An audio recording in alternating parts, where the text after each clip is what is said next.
So I wanted to go through and talk about CVs, resumes, wherever you're on the world, whatever you call them.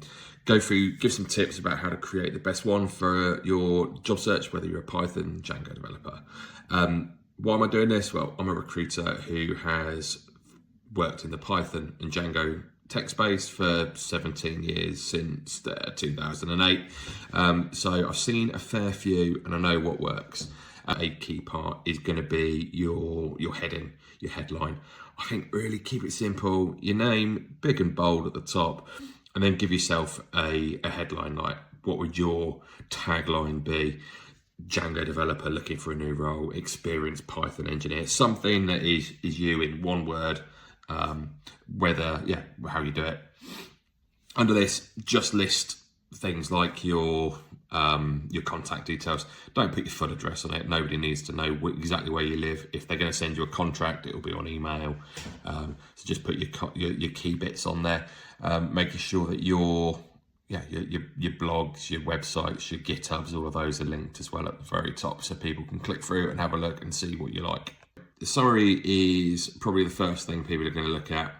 The one I put on here for you to look at is a fairly generic one. Try to avoid these if you can.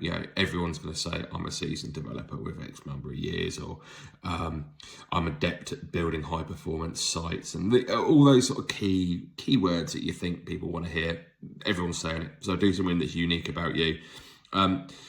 What I've put on the second part is a real nice line that, if it's relevant, lean into.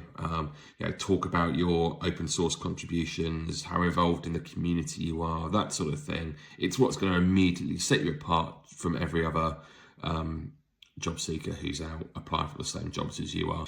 Then we get onto the work experience. I think, obvious advice here for the work experience is to list your latest job first. If you're in that job, list to present. If you finished that job, list the month that you finished. It answers the questions. Again, what you're trying to do here is list out everything that you've worked with. You might see people saying, do this to get around the ATS, the applicant tracking systems. Don't worry about that. If you've got a good CV, a good resume, you'll get through.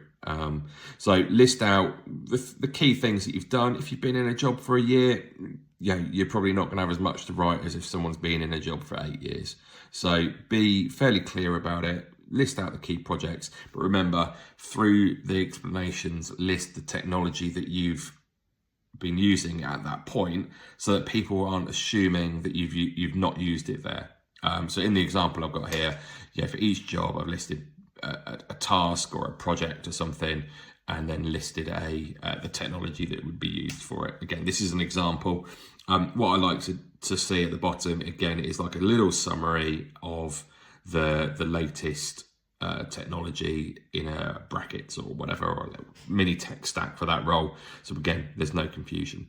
You need to put in your education. So for education, always I'd say just leave the most recent, the most relevant. If you've only got high school or up to the age of 16 or 18, put it in, but you're not going to be judged on that. You'll be judged on your work experience. So make sure you list your degree. If you've done any projects that you can link, or you've got a dissertation, or if you've got a master's that people can read up on, list those as well.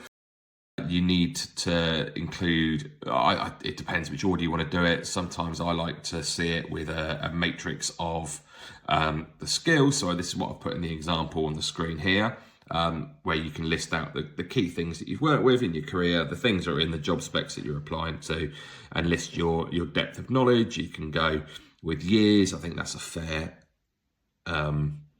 way of explaining it. You can rate yourself out of 10, but your rating might be different to somebody else's. So go with that. And then finally, I think the important thing to include is especially if you're working in Django and Python, where it's open source and very focused on like the open source ethos, then list in things like any conferences you've been to, any contributions to open source packages, whether it's just a bug fix or a major release put in what you've done for the community, for other people here. Again, it just separates you from everybody else. If you haven't done it, don't worry about it. Just list some of your own projects. If you've got nothing in your GitHub because you can't breach NDAs, fine, own it. But maybe consider writing something in your own time, and list everything there. The key thing, a CV, a resume now is a live document. It should be full of links to take people off to go and look at your work. And quite often people will go and get lost. If you've got a great talk you gave, why not link it? Let someone click through it and see you in action on a stage, giving your advice. It will go a long way to you getting hired. So put those stuff in. Also, if you've got space, list your personal interests away from the computer. Whether you like rock climbing or walking or running, you play a sport, list that, but give a little bit of detail. Say, okay, in my spare time, I play golf. I play to a 14 handicap. My favourite round or course that I've played is X. It gives that little bit more than just going, oh, I like the cinema, or I support X football team or whatever. Like, give a bit more about it. Yeah, there we go. There's the tips. What do you think? What are your tips? What would you like to see on a CV or a resume if you were reviewing it?